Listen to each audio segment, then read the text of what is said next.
ladies and gentlemen, boys and girls of all ages over 18, of course, because that's how it goes on my channel. And also if you identify as otherwise than a boy or a girl, perhaps you're an attack helicopter. I don't know. Who am I to say you're not? Welcome one and all. Glad you could join us for this half hour or so. My very special guest today is Jerome, and he's going to tell us about his experience with Carnivore, how he came across it, all that kind of stuff. And then there'll be a bit of questions and answers from his people on his social media. So before we get started, Jerome, tell us about your social media. Where do people find you, etc.?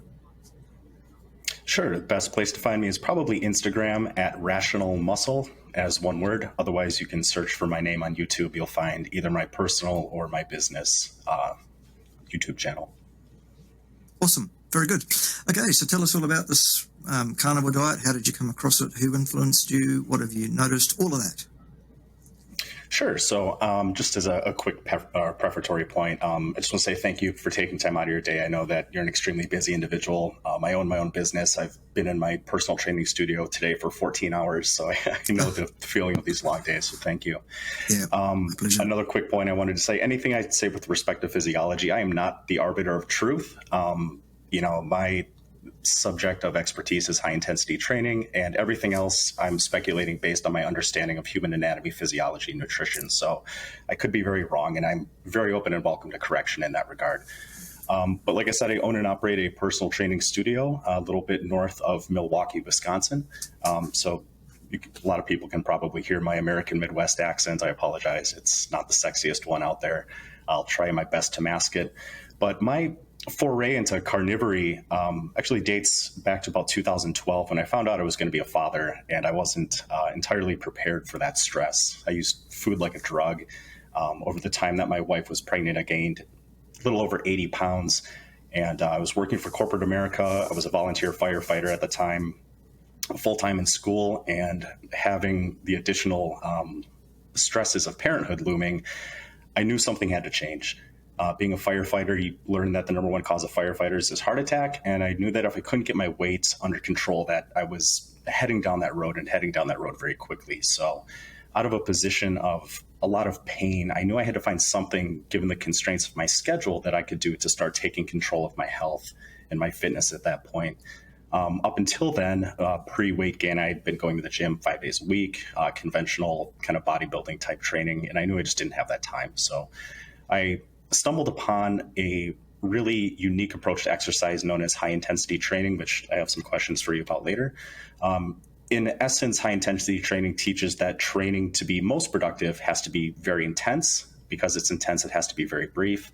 And because it's a significant magnitude of stress in the body, it takes us a decent amount of time to recover from. So I started training in this style, started exercising at the time, 20 to 30 minutes, 1 to 2 times a week, saw pretty decent results. And the individual that I learned this approach from at the time promulgated a diet of 60% carbohydrate, 25% protein, 15% fat. Now, I will tie this into carnivory, I promise. So I counted calories, lost over 80 pounds within a year, but I had a number of issues. And I understand that there was probably a decent amount of metabolic damage done to my body, not just with the overall weight gain, but having that much of my diet constituted of carbohydrates. I'll get headaches every couple of hours. My mood, my energy would be up and down. And I was having migraines that were quite debilitating 1 to 2 times a week. And I knew I had to address that. I lost a bunch of weight. I actually looked pretty decent. I was stronger than I'd ever been, but there was something going on under the hood that needed further addressing. I'd done some reading on migraines and saw a lot of people that saw quite a good degree of success with ketogenic diets. And that led me to really try and optimize, based on my understanding of nutrition at the time, what I thought was a more ideal ketogenic diet. And basically, it came down to trying to hit whatever the government RDAs were, even though I think most of those are BS now. And my diet at the time was basically chicken breast, olive oil, olives, salad, and a little bit of avocado. And that did a lot in terms of my headaches, but it wasn't... it didn't ameliorate all of the issues that I was having. I saw Sean Baker eventually on Joe Rogan's podcast. I know he was kind of a bridge for a lot of people into carnivory, but what really sold me was Michaela Peterson's story. how she essentially through brute force and necessity and experimentation whittled it down to just red meat, salt, and water. And once I saw not only her experience, but also seeing Sean Baker setting world records, eating basically nothing but ribeyes, I remember thinking, well, screw everything I think I know about nutrition. He's clearly not deficient if he's setting world records in his 50s. And there's clearly something triggering a massive immunologic response in Michaela that is not friendly to her. So, what have I really got to lose? So I tried 3 days on the carnivore diet. And after 3 days, I remember I woke up in the morning. I felt like this is the best sleep I've had in probably years.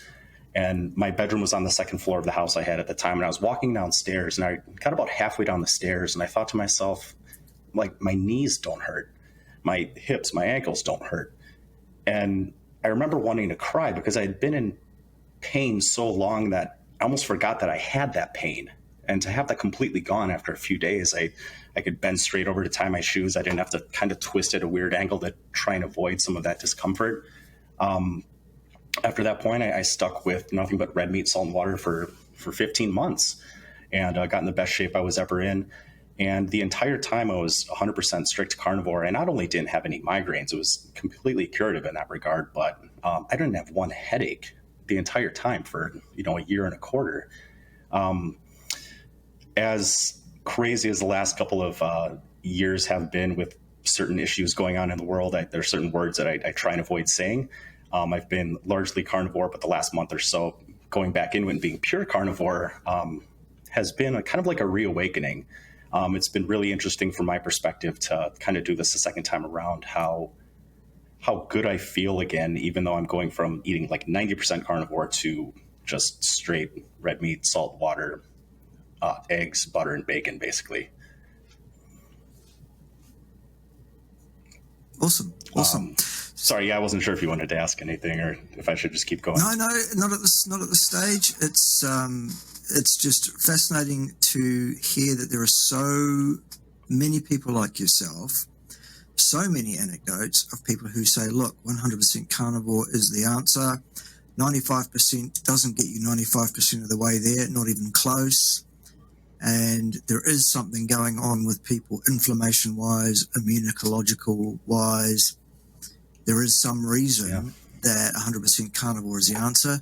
And, for me, the answer to it is that, well, it's how we've eaten for 4.5 million years. And it's only the last blink of an eye genetically that we've been doing anything different from that. And that's what's caused us all these problems. Well, what's been really interesting for me recently is the last couple of weeks, whenever I get a meal or whenever I get a decent amount of fat in one sitting, there are tons of anecdotes out there of vegans that when they reintroduce meat, they almost get like a slight buzz in their brain, or they feel like lights are going on, or they almost get like a slight high. And, I'm not overcomplicating the diet, but I have the same thing still, even though I've been really strict with it for some time. And it's, I think maybe the best way to describe it is if anyone's ever heard Dr. Anthony Chaffee talk, that's how I feel all the time. I was very even, very mellow. And that's despite the last year of my life being by far the most stressful year of my life. I just feel just calm and even all the time. That's been really eye-opening over the last month or so. Yeah, and I would parallel that experience as well in my own life. I've a long history with quite debilitating, quite serious anxiety disorder, which is now basically a thing of the past. It's not perfect still, but then neither am I. I'm not 100% carnivore most of the time.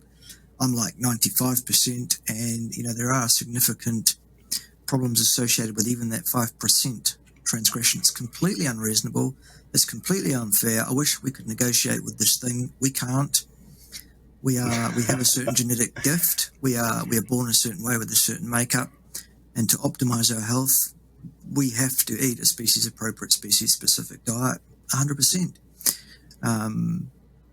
In the real world, a lot of us don't, and we pay the price for it. So, it's always gratifying to hear from people who are able to maintain that 100 all the time. And I take my hats off to you people. I really do. Well, and to piggyback off that a bit, I do like a glass of red wine now and then, but I can tell that one glass I'm pretty much okay with. But if I have two, the next day, there's definitely some localized pain in some of those areas that previously bothered me.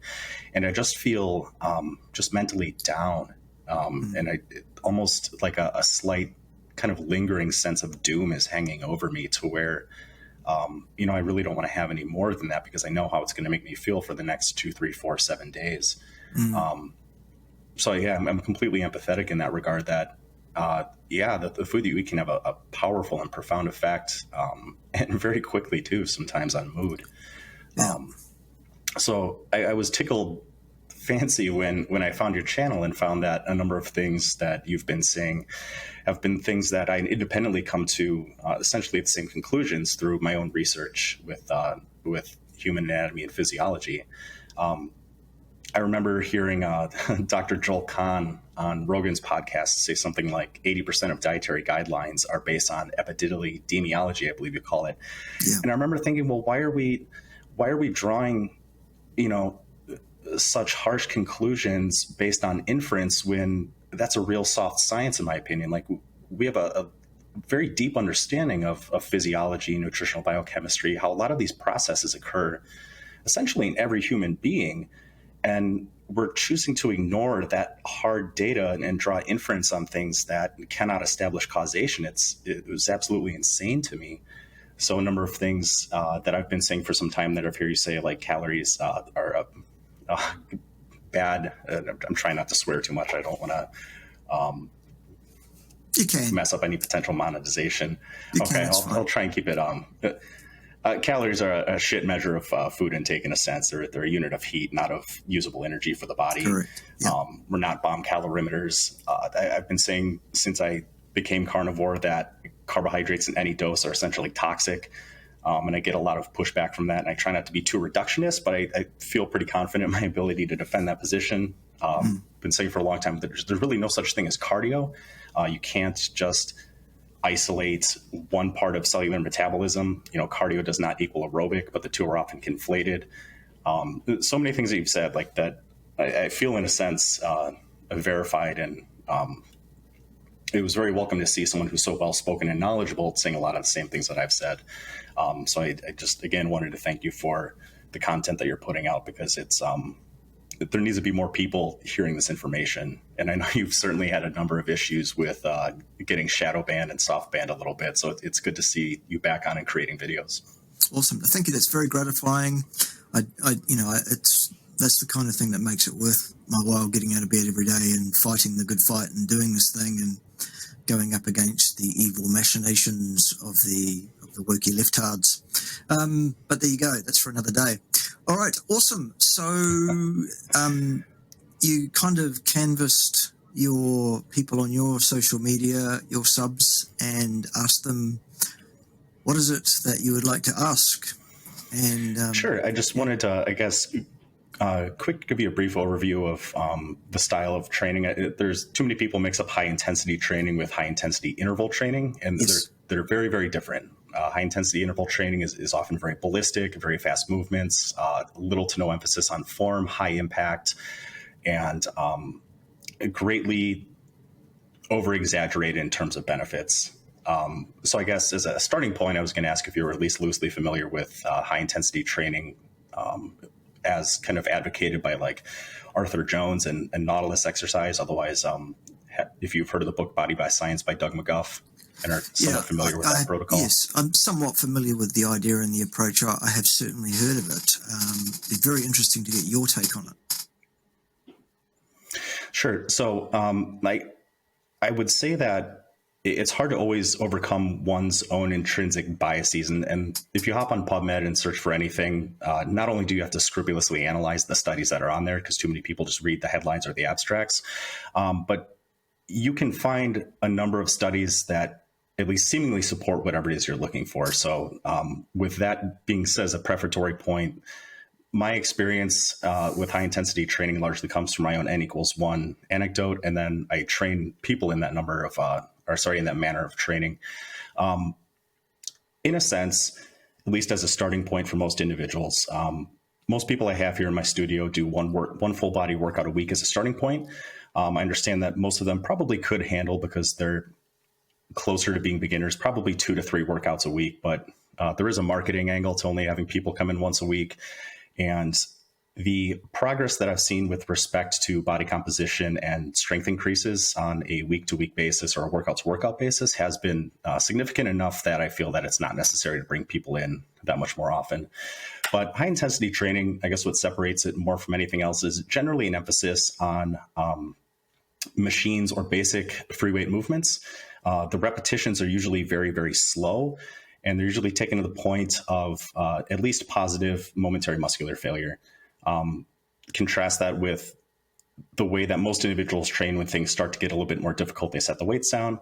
Most people tend to lift explosively and control the weight down. I think that creates a lot of force on the joints and is very high impact on the body.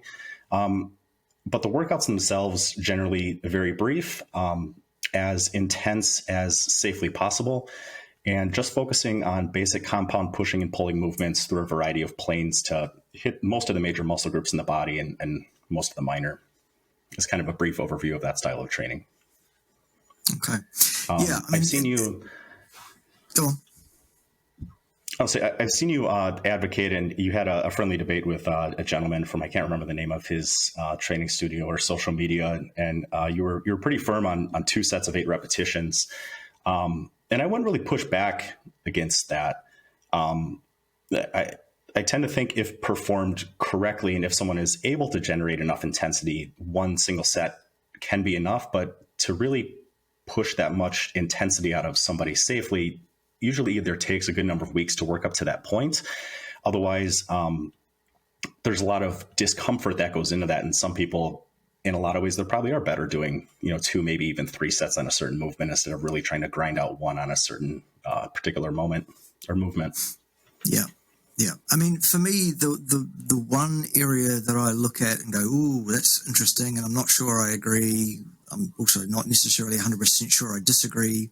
It's something I need to look into a lot more, is the idea of not lifting explosively, of lifting the concentric phase very, very slowly relative to whatever I would suggest with clients and those who are wanting to functionally improve various aspects of their fitness.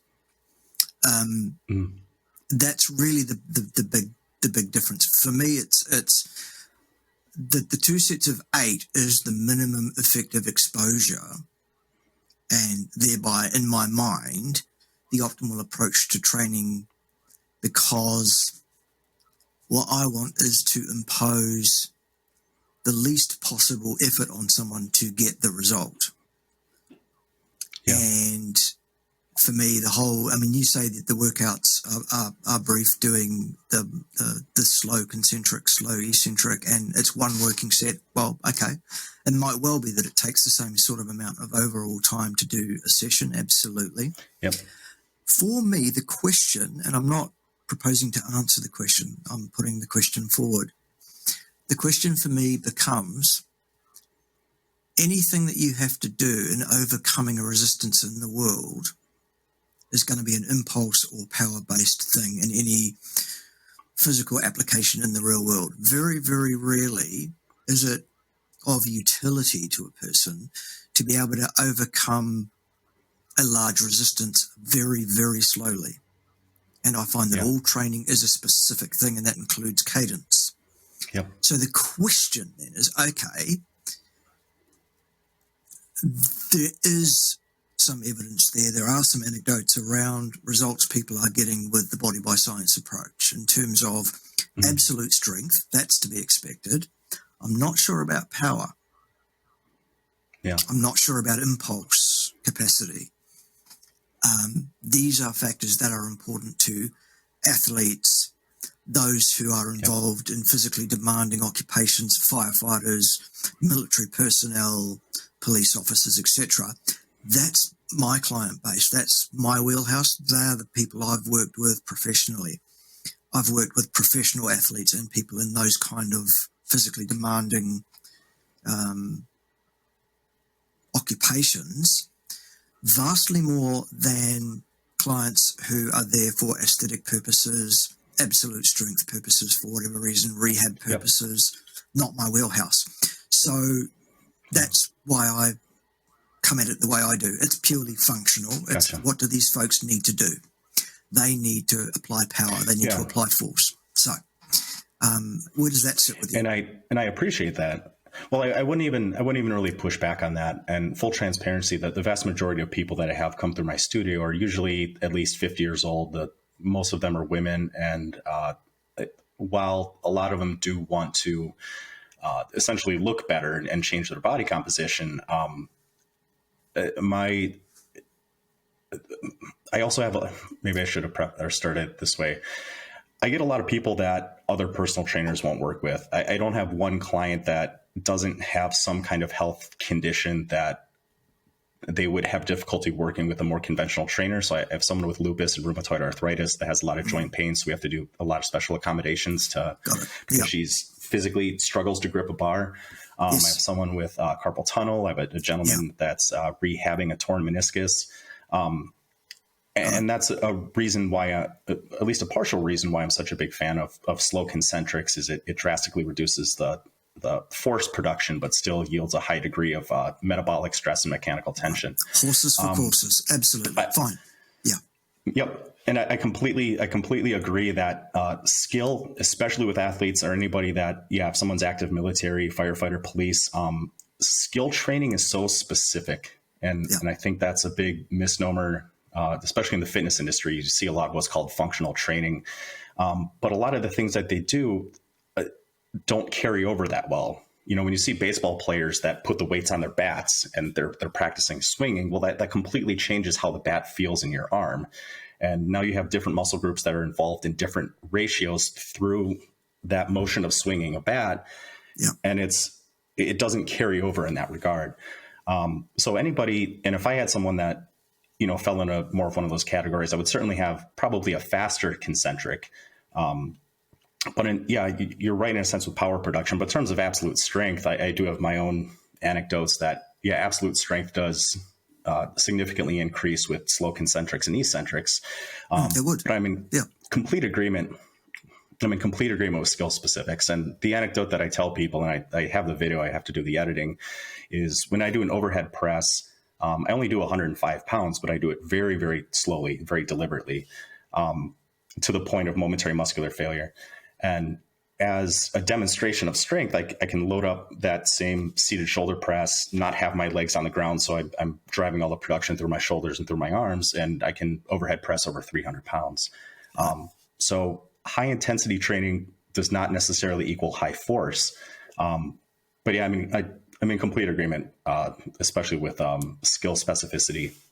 So I appreciate you clarifying that, because that was something that one person wanted to ask. I absolutely feel that the methodology you're talking about sounds absolutely fine and absolutely indicated for the particular population of people that you're largely working with. And I would possibly take a very similar approach were I to work with clients of that nature. And I really haven't done in my career thus far. It's been all pretty much elite people. So that's my absolute bias. In the first instance, that's my wheelhouse. That's where I've worked. Yes. And so when someone says to me, what's ideal, all else being equal, if I want to improve this, that, and the other aspect of my performance, I don't have any health concerns that you need to know about. I don't have any injuries or conditions that, like lupus and all that kind of stuff. Then I would say to that person, well, it's 2 sets of 8, explosively up and slowly down. Yeah. Yeah. Yeah. And I would largely agree. Cool. So I appreciate that. Thank you. Cool. Awesome. So I guess, and that kind of ties in with workout frequency as well. I kind of touched, at least with the people I have, that due to their conditions or due to their age, a little bit of extra rest probably doesn't do any harm. But I think I'm largely in agreement too. If I had people that were trying to condition more like neuromuscular pathways with specific movements, that it stands to reason you can train those movements a little bit more frequently. I'm in complete agreement when you said, the 2 sets of 8 explosive concentric, no more often than every 48 hours, especially if it's going to be loaded with resistance. Yes. Awesome. And then I guess the other big thing, I was curious if you had read any of Herman Pontzer's work. He had a book that came out called Burn. He basically tested the total energy expenditure of the Hadza and how much they move, and found out that they burn basically the same number of calories over the course of a day as like the average American. And then he postulated that essentially, all this, and this kind of ties in the whole idea that everything is cardio. There's no real such thing as conventional cardio. He postulated that the added energy that they had to burn, because I don't want to say calories there, through activity is made up in a sense by the body downregulating other processes over a period of time to kind of try and make up that energy back to prolong survival. I was just curious if you were familiar at all with that work. Yeah. I think it's very interesting to look at that, and what it boils down to for me is that the human machine, if you like, for want of a better terminology for it, is a stunning piece of kit. That the integrated function is such that what the human body really does incredibly well, despite the real challenges we tend to throw at it with modern lifestyles, etc., is that what it's really good at inherently is maintaining homeostasis, maintaining a set point of this is the range of things. So if you consume a lot more food, then your body responds by using a lot more energy per unit time. If you consume a lot less food, it turns your metabolic rate down in response to that to maintain precisely stability. If you are very, very active, not only does your metabolic rate get switched down at rest to counteract that, also you get much more efficient at moving the way you move. A lot of people don't realize that the vast increase in strength that you get, for example, at the beginning of a weight training program is almost entirely neural in nature and nothing whatsoever to do with muscle strength, muscle mechanics, or anything else. It's just that your brain learns how to activate the nerves, the right nerve motor units in the right order with the right temporal timing.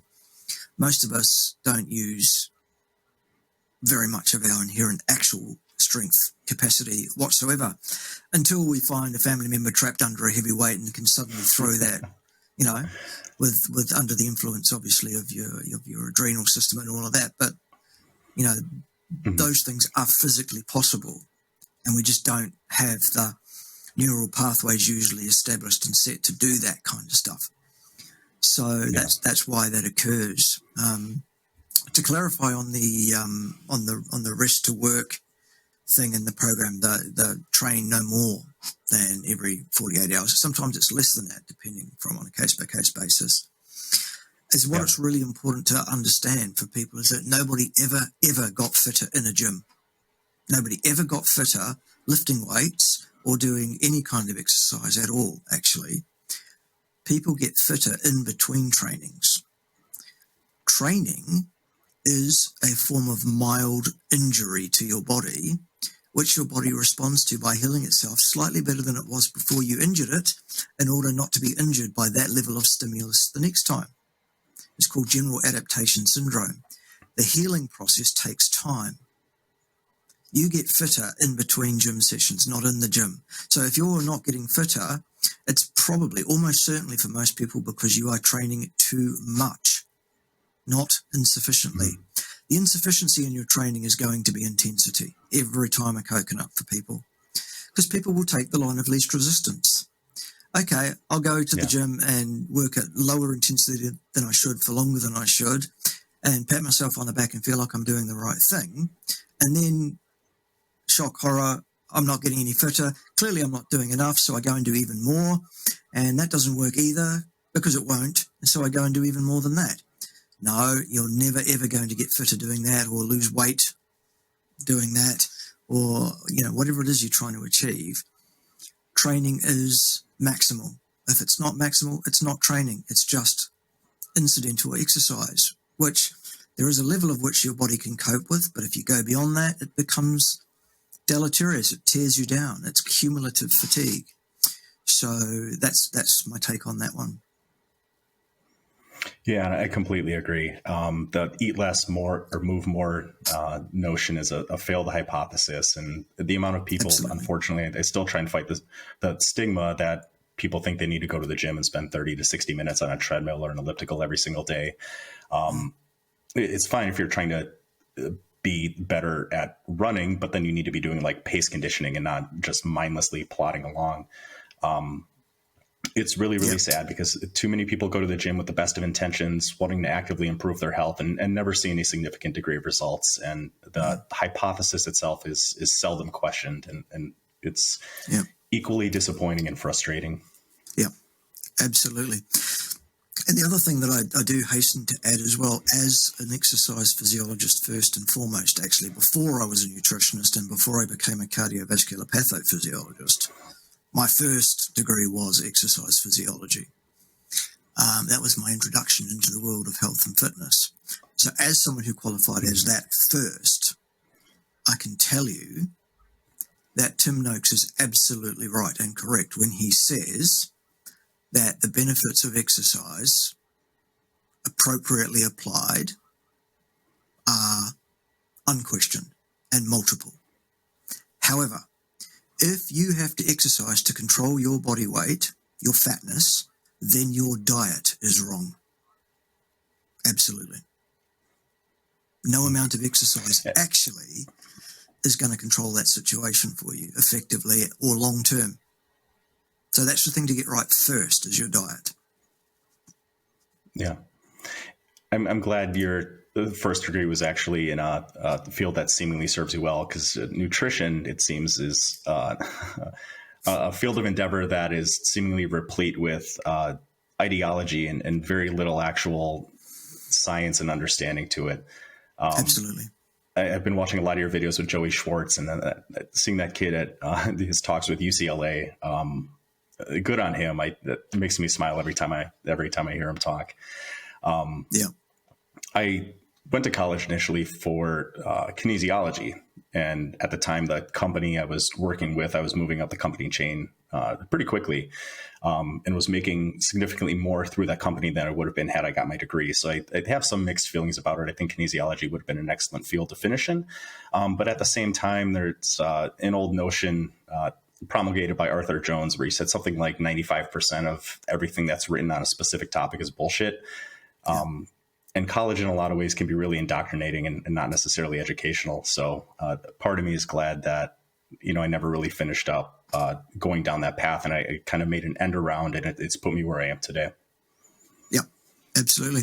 I'm very, very glad I started where I started as well, because if I had have gone into nutrition directly as a program of indoctrination, if I had got my undergraduate degree in nutrition, for example, I would have gone through a process of indoctrination in that area, which, as you rightly identify, is actually no more than a ring-fenced area of ideology, theology, indeed, and an area of self-claimed authority underpinned by people with bottom right-hand corners to subserve at the end of the tax year.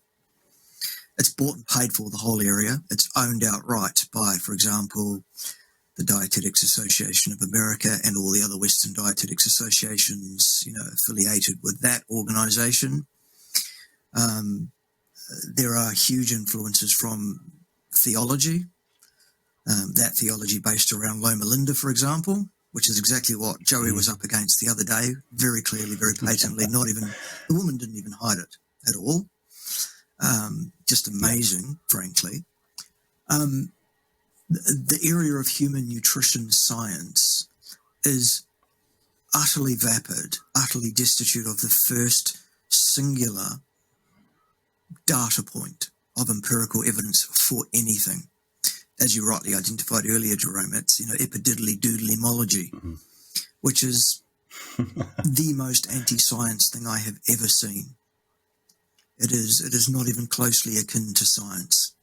It's absolutely a theological bunch of crack pottery, which I've covered in great length on my channel over the years. Most of that is now not on YouTube anymore because recently I had to take down over 800 videos off YouTube for the safety of my YouTube channel continuing its existence. I'll explain that another day. But if anybody wants to see all my old catalogue of videos, you absolutely can do that. They are still available and free for you to view on another video hosting platform, which I'm not allowed to mention on this one. So all I can suggest to you is that you might want to take an odyssey of discovery of your own, and such an odyssey would lead you to where you might find that material. And you can watch it all. It's all still there. Safe as houses. So there you go. Can I ask you a somewhat professional question? Of course. To give a little context, doctors or nurses, or even like my own personal trainer certificate, you're kind of warned when you get a certain degree of accreditation that you, in a sense, have to toe that line. Otherwise, you risk losing those credentials, in a sense, yes. Which is almost criminal because it inhibits free thought and continuing education. But is something like that more along the lines of what got you out of being a professor and kind of caused your life to go in the direction it has? Because you were formerly in academia, and then forgive me for not knowing that much about your past, but you no longer are in that regard, right? Correct. Yeah, that's right. I permanently left academia, quit that line of professional practice at the end of the academic year in 2018, whereupon I set about reinventing myself, refinding myself, because when you stop doing something you've been doing for over a quarter of a century, and you do so because you really feel like that thing has been taken away from you, it's almost like your very identity has been taken away from you. So I had to reinvent myself. I had to rebuild myself. I had to decide what I was going to do. And for some unbeknownst reason, perhaps I wouldn't do it again, don't know, I decided maybe it would be a good lark to be a YouTube creator and influencer. And so I developed all the characters that I play online. And a lot of people don't realize that most of my presentation persona is just that. It's a persona. It's a role I'm playing. Sometimes I put an actual costume with a character so that people can get the clearer idea I'm playing a character here. Although the information is justified and correct, of course, I'm trying to make it entertaining as well as educating. And a lot of people say, what are you doing? Why are you putting on that military uniform, for example? Why are what's this guy all about? Well, he's the arbiter of truth, actually. He's the bloke that gives you a late night visit when you get it wrong on the interwebs. That sort of thing. So I had to reinvent myself basically from the ground up, and it's been a hard road, I can tell you. But yes, absolutely. The thing in academia is that in basically all the Western countries, and I've worked in academia in 4 different nations, okay? New Zealand, Australia, the United Kingdom, and the US. And the rules are the same in all 4 countries with regards to this. There's a thing called academic freedom, which is, well, there used to be. Now it's still there in actuality, but in practice it's being stood all over all the time. Basically, it's enshrined in actual legislation for academics. And what it says is that an academic is free to hold and espouse any opinion he or she or they or shim or him should see fit, whether or not that opinion is popular or that which is wanted or desired by any group with any interest to bring to bear to the situation. In other words, what it basically says is it's very much like the First Amendment, but it's applied specifically to academia, and it says no one can tell you what you can and can't say in academic works or in lectures to students or anywhere else. Basically, it guarantees you the freedom to say what you want and what you feel, whether or not you're right, wrong, or whether it's popular, actually.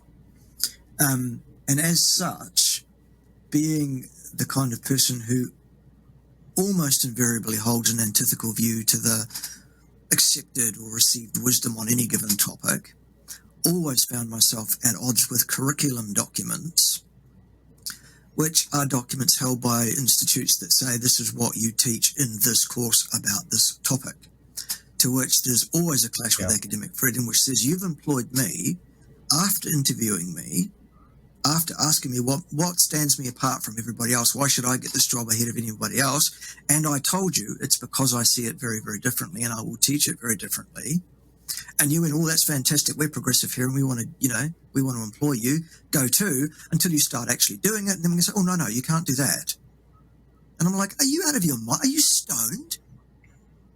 And also you're in breach of the law. How dare you tell me what I can and can't say to students? That's illegal. That's bullying. It's harassment. And I spent 20 years fighting that fight until I got sick of it, frankly. I was like, you know what? For 80 grand a year, I can go and do better things than being,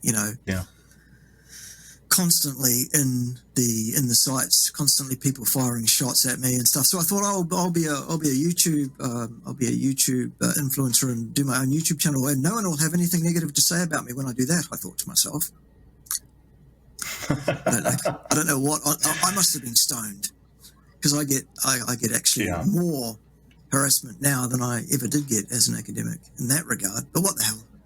You live and learn, don't you? Well, it's a little different when it's keyboard warriors. I mean, the haters pay the bills, right? Because for the most part, as long as they're not coming up with a bunch of strikes on your channel, it fuels the algorithm. And I know you've had a lot of fun pandering to the algorithm. Yes, Al Gore and his rhythms. I appreciate you opening up. Yeah. No, so absolutely. Yeah, but I know that was a very long answer, but the short answer to your question is yes, I absolutely got railroaded out of academia, but I got railroaded slowly over 25 years, not at any set point, not at any, sudden, that's it. It was a long time coming. And also I'd like to correct the false notion out there that a lot of people are saying, I got kicked out of academia. No, I retired from academia under my own steam on my terms when I wanted to, actually. So get that one straight. Yep. Cool. Thank you. I appreciate you opening up and sharing that. My pleasure. You reminded me. I don't know if you've ever read the book The Fountainhead by Ayn Rand, but a lot of things that you said are very reminiscent of the main protagonist in the book. Very Howard Roark in that regard. Okay, no, I haven't read that one. But I don't know if you haven't read. Oh, I'll send you a copy. It's a fantastic book. Cool. Not that you have time. Not at the moment, but I will at some point. Yeah. Well, that's all the questions that I had, and the people that I polled for questions had. Truly, thank you for taking time out of your day. This meant a lot to me, and I'm really grateful to have this conversation. And me too. My absolute pleasure. And do tune in about 3 days' time, because I'm having a friendly, chill debate with a vegan gentleman who thinks himself to be of some kind of intellect. Spoiler, I've already seen one of his videos and done a response to it when he was having a crack at young Joey, who you've mentioned, actually. And I won't have to break a sweat dealing with this individual. But anyway, we're going to do a live debate. So that'll be on the 28th. That was the individual that said that a sweet potato diet would be better than a carnivore diet, right? Yes, which I will definitely be asking him about that and asking him to justify that one. And we'll be doing, some quick calculations around that and see whether that's a good idea or not. So yes, that's what's coming up on the channel, on my channel. What's coming up on yours? I'm just making content as I have time. So I just opened this personal training studio a few months back. I gave up a long time career at the same company. Yeah. So, and me maybe being a little bit stubborn is just wanted to do everything on my own, the painting, just everything. So I have a lot of 12 plus hour days, usually 6 a.m. to at least 6 at night. No feeling.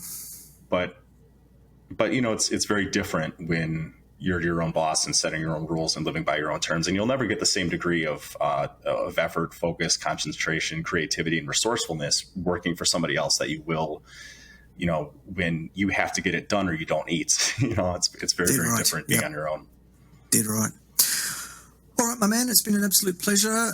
Enjoy meeting other carnivores with similar and or with differing ideas. It's always good to cross-pollinate, so I'm glad we've done so. Keep in touch, and we'll talk again soon, I'm sure. Sounds good. Thank you, Bart.